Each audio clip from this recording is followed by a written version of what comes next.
Okay, so I'm sitting here. I just got up Saturday. It's my day off. I don't work out. I don't do nothing today. Just sit around and make fun of Globetards. It's the Sabbath. Hail Saturn. Okay, so I'm sitting here. That was a joke. Okay, don't take that serious. Fuck Saturn. And that little cube that supposedly he carries on his head. Okay, so I just woke up. I'm drinking water, sitting here, letting the water hydrate my body, and I noticed this stupid post. So let's go over it. This is June 21st, 2023. It's very, very recent. Okay. Surprise and concerned scientists find groundwater extracted by humans has shifted tilt of the Earth's axis. All right. I haven't read this. I haven't read this. I just seen this and it just sounded so stupid. I was like, this would be the perfect new science post because I haven't been posting anything about science. I've been really, really busy trying to keep up with the POTS deadline that's coming in 2025. I'm really, really busy crossing over fire alarms, elevator lines, emergency lines, fax lines, anything that you could think that's important, credit card lines, all of those analog lines I'm crossing over and making them Wi-Fi. Unfortunately, it's happening. Like, there's nothing we could do to stop this unless everyone was to actually just turn off their Wi-Fi, which is not going to ever happen. Anyhow, so let's go over this, and then, yeah, we can laugh about the Globetrotters, how dumb they are. All right. Again, this is ynnews.com.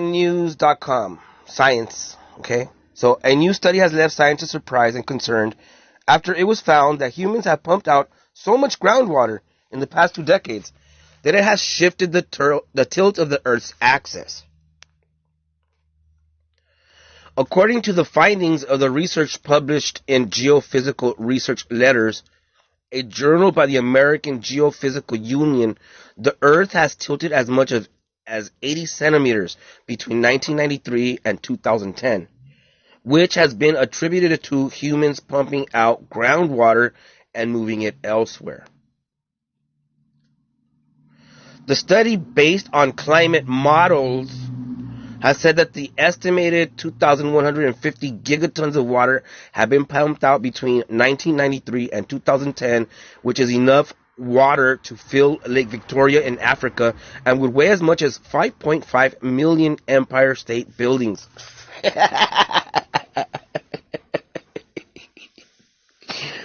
Additionally, the extracted water, which ended up in the oceans, also contributed to 6 millimeters of sea level rise. However, the researchers have noted that validating this estimate is difficult. Okay, you guys, there's a difference between model and reality. Okay, they're talking about some computer models, some simulations. All right? They have not validated this at all in any way or form. Earth's axis and water. The phenomenon of water's influence on Earth's rotation was discovered in 2016, but until recent research, there was nothing known about the contribution of groundwater to these changes on the planet's axis. Now, for there to be an axis, everyone, there has to be an up, there has to be a down, there has to be a left, there has to be a right, there has to be a plane. There has to be a level plane to determine whether something is tilted or not. A flat, leveled plane. Continuing, the researchers for this study first modeled the observed changes in the drift of the Earth's rotational pole and the movement of water with only ice sheets and glaciers, and later with different scenarios of groundwater redistribution. Pause again right there. So they're playing like a game. So they're playing. I don't know if you guys have ever played those games where you build a city, you build a like a town, or you build tribes, or you build these modeling games that they've been playing since the late 80s. I mean, technically you could go all the way back to that game of the trail, the Oregon Trail. Okay, that's what they're doing. They're playing video games, guys. They're playing simulations on video games. I could do this with any video game that shows that I'm going to build a city in a town, and then in the end I'll blow it up with some alien or some shit. It was found that the model only matched the observed polar drift once the researchers included 2,150 gigatons of groundwater redistribution, without which it was off by around 78.5 centimeters or 4.3 centimeters of drift per year. So in other words, they're missing numbers and they're like, well, it's got to be this. That's what they're saying. The study also noted the impact of the location of the groundwater on the change in the polar drift, as most of the water was redistributed in western North America and northwestern India during the time period studied. Since both regions are at mid-latitudes, researchers observed that redistributing water from the mid-latitudes has a larger impact on the Earth's rotational pole. In the game, that's what they're saying. Like they could move the water around and see what happens to their stupid, CGI globe. Countries' attempts to slow groundwater depletion rates, especially in those sensitive regions, could theoretically alter the change in drift, but only if such conservation approaches are sustained for decades, said Ki-Hwan Seo, a geophysicist at Seoul National University in South Korea, who led the study in a statement. He also spoke about how this study finds that among climate-related causes, the redistribution of groundwater actually has the largest impact on the drift of the rotational pole. Surprised and concerned about the findings.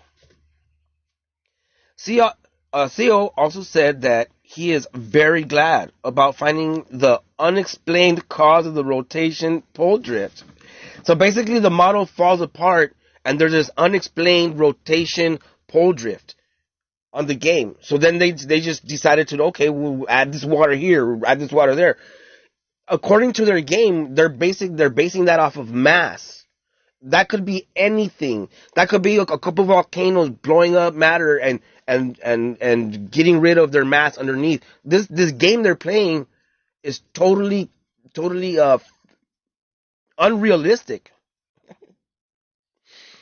However, as a resident of Earth and a father, I'm concerned and surprised to see that pumping groundwater is another source of sea level rise. Okay, so I already know where they're going with this, you guys. They're going to start talking about human water consumption. This type of research is what they're using to restrict our rights, our inalienable, God-given rights and liberties. Water comes from the sky. Nobody controls the sky. Well, they are trying right now. But according to natural law, and I've explained all this over and over, this whole thing is a war between natural law versus common law versus admiralty law versus constitutional law. The laws are fighting right here for reality, literally. Okay? Natural law states that water comes from the fucking sky. It literally comes from God. You would have to say nature or God, Mother Earth, however you want to call it. Okay, water comes from the sky and from the ground, and it's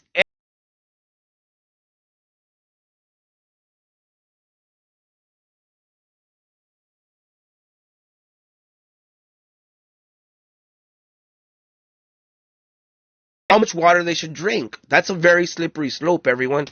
Okay? The reason why this is important because they sell water. Drinkable water is sold.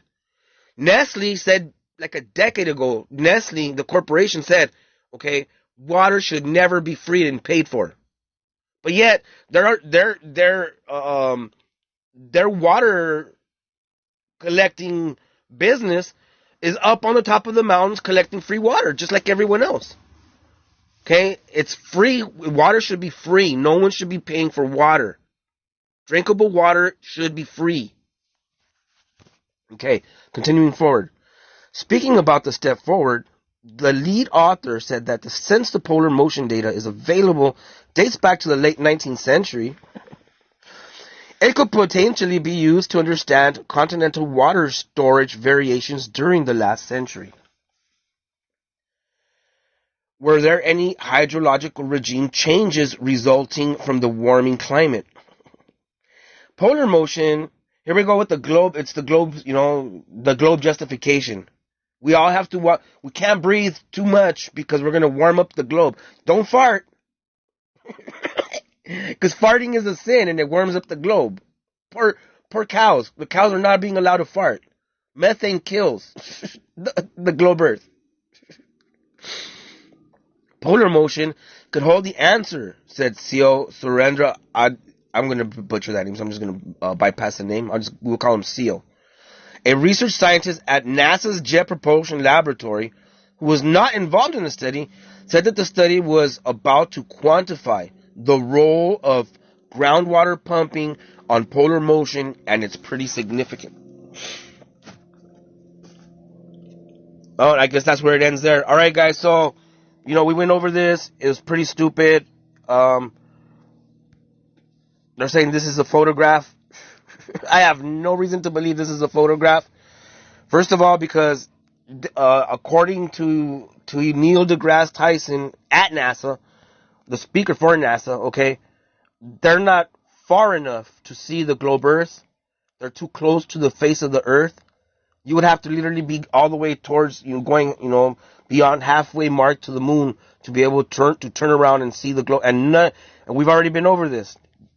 Okay, the only humans to have claimed to have done that are people that are getting destroyed by conspiracy theorists or whatever you may call them. You guys could sit there and look at Buzz Aldrin is falling apart. He said it over and over. They didn't go.